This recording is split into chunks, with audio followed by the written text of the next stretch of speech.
Unit Satuan Reserse Narkoba Polresta Malang Kota menangkap 2 mahasiswa di Malang yang terbukti mengedarkan ganja. Polisi turut menyita barang bukti ganja siap pakai seberat 4 kg.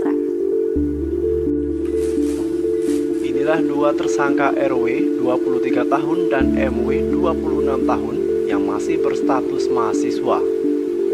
Keduanya ditangkap karena kedapatan memiliki dan mengedarkan ganja. Penangkapan pertama dilakukan pada RW di rumahnya Jalan Piranha, Kota Malang. Turut disita ganja seberat 80,32 gram. Dari penangkapan RW, polisi kemudian menangkap MS di rumahnya Jalan Kolonel Sugiono. Tersangka terbukti memiliki ganja seberat 3,43 kg yang dikemas dalam 4 paket. Aksi demonstrasi berujung kerusuhan ini terjadi sekitar pukul 12 siang. Masa aksi yang berada di sisi utara gedung DPRD Kota Malang yang menolak Omnibus Law Undang-Undang Cipta Kerja ini melempari gedung DPRD Kota Malang dengan botol, batu, hingga petasan. Masa aksi juga membakar ban dan spanduk. Himbauan petugas kepolisian untuk menenangkan masa aksi melalui pengeras suara tidak dihiraukan oleh masa aksi, hingga kericuhan terus terjadi. Polisi yang mengamankan jalannya aksi unjuk rasa terpaksa menembakkan water cannon atau meriam air dan gas air mata untuk memecah konsentrasi massa.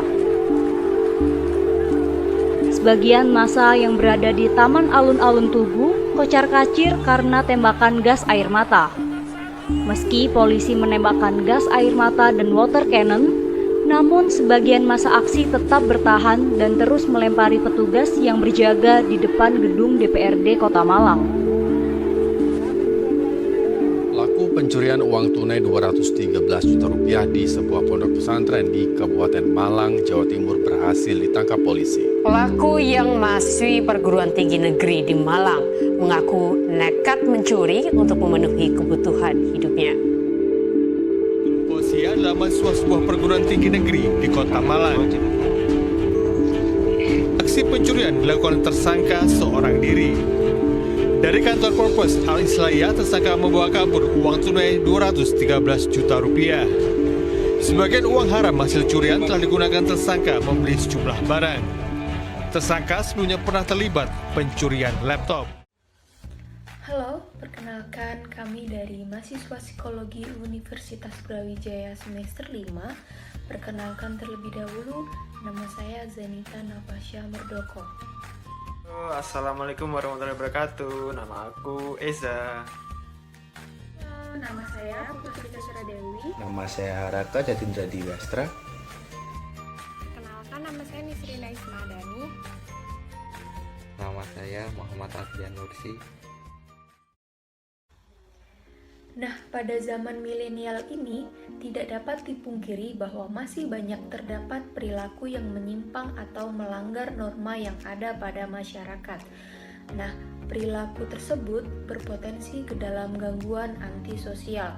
Perilaku antisosial banyak dijumpai pada masa dewasa awal karena individu yang berada pada tahap dewasa awal ini merupakan individu yang sedang memasuki tahap pemantapan diri dan masa yang paling produktif. Nah, salah satu individu yang sedang memasuki tahap dewasa awal ini adalah mahasiswa. Individu yang sedang memasuki tahap dewasa awal seperti mahasiswa ini harus mempunyai kepribadian yang stabil agar dapat menyesuaikan dengan lingkungan di sekitarnya seperti kemampuan membangun hubungan pertemanan yang baik. Ketika dirinya mengalami kesulitan untuk membangun hubungan yang lama, yang akhirnya menimbulkan konflik secara terus-menerus. Nah, hal itu merupakan ciri-ciri mahasiswa memiliki antisocial personality disorder atau gangguan kepribadian antisosial. Perilaku antisosial ini banyak terjadi di seluruh Indonesia, tak terkecuali di Kota Malang, Jawa Timur, mengingat kota ini merupakan kota pendidikan yang banyak dihuni oleh mahasiswa-mahasiswa. Perilaku antisosial yang banyak terjadi di Kota Malang seperti curanmor, aksi vandalisme, perjudian, sampai pembunuhan, di mana para pelakunya sendiri merupakan seorang mahasiswa. Selanjutnya, menurut berita dari jatim.inews.id yang berjudul 3 mahasiswa di Malang ditangkap karena vandalisme. Hal ini menunjukkan bahwa terdapat 3 mahasiswa yang melakukan tindakan vandalisme di 6 lokasi berbeda. Aksi vandalisme yang dilakukan 3 mahasiswa ini mempunyai atau memiliki motif provokatif. Tak hanya vandalisme, mahasiswa di Malang juga pernah tertangkap basah dalam kasus pengedaran ganja. Hal ini juga dibuktikan oleh berita dari Kompas TV yang berjudul 2 mahasiswa di Malang ditangkap karena edarkan ganja. Hal ini menunjukkan bahwa terdapat 2 mahasiswa yang mengedarkan ganja. Polisi menangkap pelaku di kediaman rumahnya, yang dimana di rumah pelaku tersebut terdapat ganja sebesar 80,32 gram dan 3,43 kg.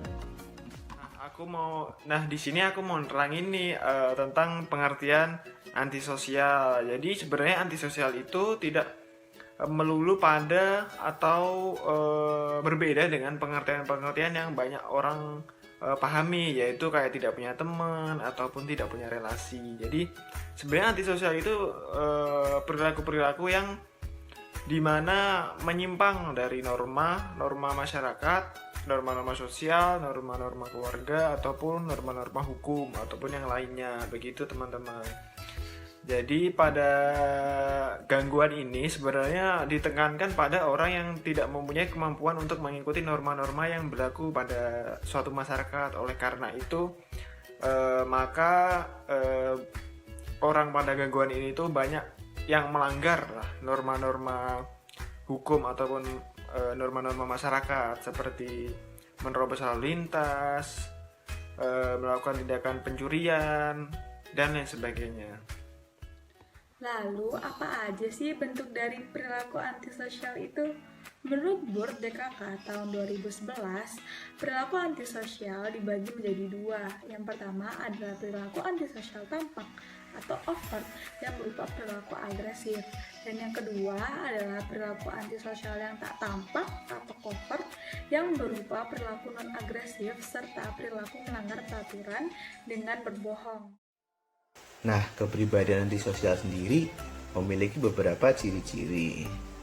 Nah, ciri-ciri diagnostik dari gangguan kepribadian antisosial menurut Nevitt dan kawan-kawan yang diadaptasi dari DSM-4 antara lain adalah sebagai berikut, yaitu yang pertama, paling tidak sudah berusia 18 tahun.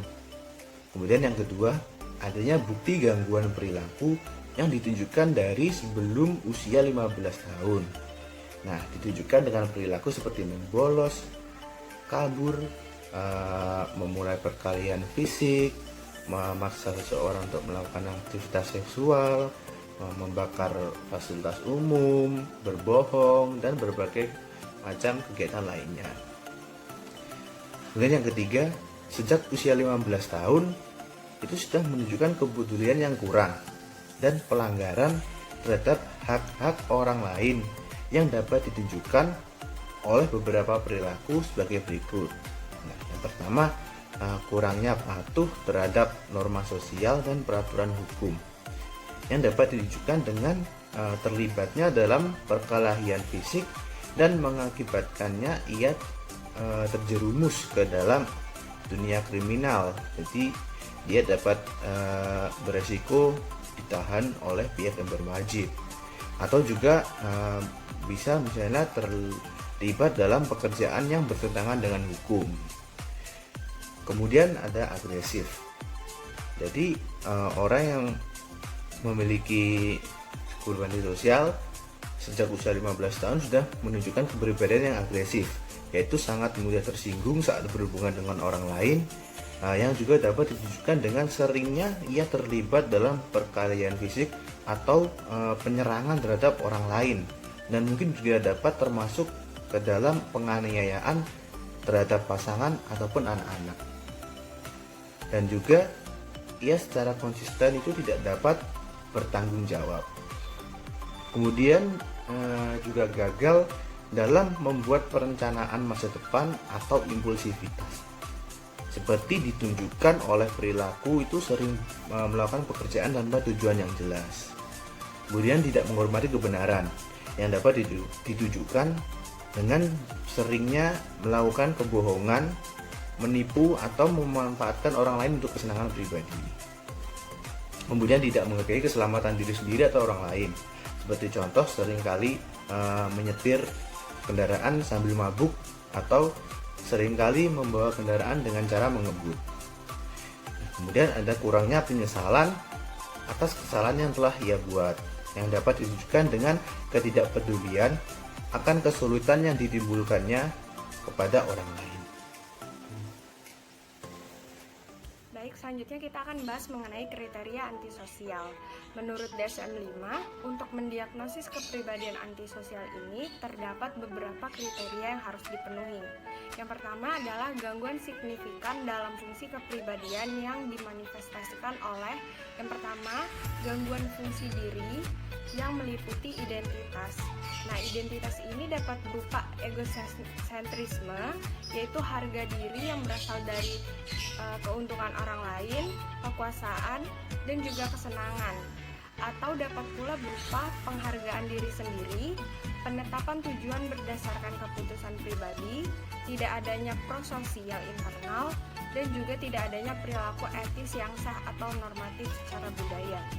Selanjutnya, yang kedua ada pula gangguan dalam fungsi interpersonal yang dapat berupa empati, di mana empati di sini meliputi kurangnya perhatian terhadap perasaan, kebutuhan, atau penderitaan orang lain, dan juga kurangnya penyesalan setelah terluka atau memperlakukan orang lain dengan buruk. Atau dapat pula berupa keintiman. Keintiman di sini meliputi ketidakmampuan seseorang untuk mempunyai hubungan yang intim, termasuk dengan tipu daya, paksaan, penggunaan dominasi atau intimidasi dalam mengontrol orang lain. Faktor penyebab perilaku antisosial. Nolan 2007 menyatakan bahwa faktor-faktor yang mempengaruhi perilaku antisosial diantaranya adalah 1. Kelainan genetik yang berpengaruh terhadap perilaku antisosial. 2. Testosteron. Sikap agresif dihubungkan dengan tingginya kadar testosteron, yang kemungkinan lain dari tingginya kadar testosteron berpengaruh pada perkembangan otak fetal yang akan mendukung terjadinya agresivitas. Yang ketiga, serotin. Rendahnya kadar serotin menyebabkan sikap impulsif. 4. Attention deficit atau hyperactive disorder. Anak-anak yang memiliki gangguan ini akan berkembang menjadi perilaku antisosial dengan respon penolakan norma sosial dan hukuman. 5. Fungsi eksekutif. Penderita gangguan perilaku antisosial mengalami defisit pada bagian otak yang melibatkan fungsi eksekusi atau perencanaan perilaku dan pengontrolan diri. Yang keenam, arousability. Rendahnya tinggi kecemasan menyebabkan tidak takut akan situasi bahaya yang akan menyebabkan perilaku antisosial. Yang ketujuh, faktor sosial kognitif akan dengan kecenderungan antisosial memiliki orang tua yang keras dan sembrono dan akan mengartikan situasi interpersonal ini sebagai jalan yang mendukung sikap agresif. Nah, dengan penjelasan yang sudah kami jabarkan tersebut, maka diharapkan dapat menambah pengetahuan dan wawasan, khususnya mahasiswa Universitas Brawijaya, sehingga perilaku yang berpotensi memunculkan gangguan antisosial ini dapat diminimalisir atau bahkan dihilangkan. Sekian dan terima kasih. Nah, udah nonton sampai habis kan? Kalau udah, jangan lupa isi link evaluasi dan postas ini ya. Link sudah tertera di deskripsi, beserta link modul dari materi video ini, agar kalian dapat lebih memahami lagi mengenai kepribadian antisosial. Terima kasih.